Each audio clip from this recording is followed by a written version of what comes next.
মানুষজন গায়েব হয়ে যাচ্ছে, মানে তা কি করে হয়? এ তো আবার একখানা নতুন কথা শুনছি। শোনো, তোমরা যদি মনে করে থাকো যে নিজেদের দুর্দশার কথা বলে ব্যাপারখানাকে ঘুরিয়ে দিতে পারবে, তাহলে সেটা তোমাদের ভুল ধারণা।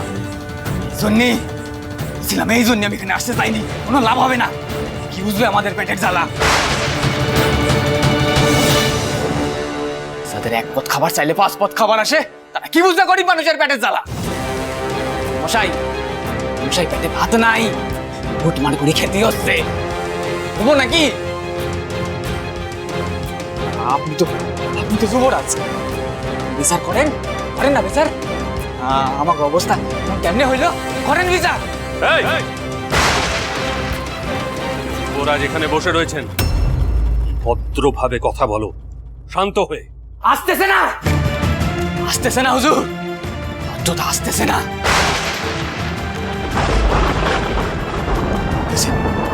গঙ্গা, ও মেয়েটা না খেতে পেয়ে মরে গেছে।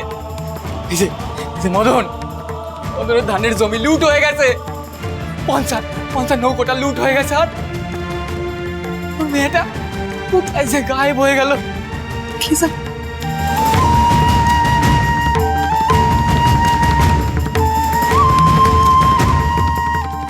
ও এসবের বিচার হবে কেন? এসব হবে শুধু রাজস্ব লুটে, তাই না? যুবরাজ, এ কেমন বিচার? আপনি তো যুবরাজ, বলেন না, এ কেমন বিচার? দেওয়ান মশাই এতক্ষণ ধরে তোমাদের যা বলছিল তা কারোর কানে যায়নি বুঝি? শুধু চিৎকার করে যাচ্ছ তখন থেকে। তোমাদের এখানে আলোচনা করার জন্য ডাকা হয়েছে, চিৎকার করার জন্য নয় বা বিক্ষোভ করার জন্য নয়। আর যদি বিক্ষোভ করতেই হয়, মন দিয়ে করো, সমাধানের কথা ভুলে যাও। এই, এত কথা কিসের তোমার? হ্যাঁ, কি নাম তোমার? মাফ করে দেন হুজুর, জওয়ান ছেলে কি কইতে কি কই ফেলেছে, মাফ করে দেন।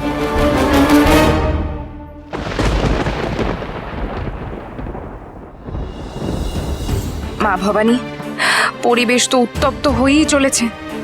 কিছু একটা বুদ্ধি দাও মা, আমায় কিছু একটা বুদ্ধি দাও। কি হলো, চুপ করে রয়েছো কেন? যা জিজ্ঞাসা করা হচ্ছে তার উত্তর দাও। আমরা লুটপাট করি না, বিশ্বাস করেন যুবরাজ, আমরা লুটপাট করি না। বাবা বিশ্বাসের নামে বলছি, আমাদের অনেক জ্বালা গো, সে জ্বালা কেউ বুঝবে না।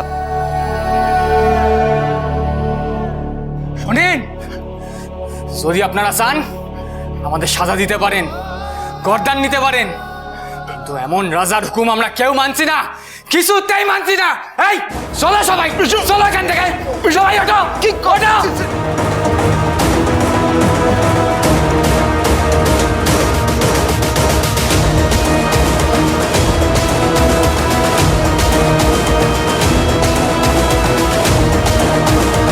আমি একখানা কথা বলতে চাই।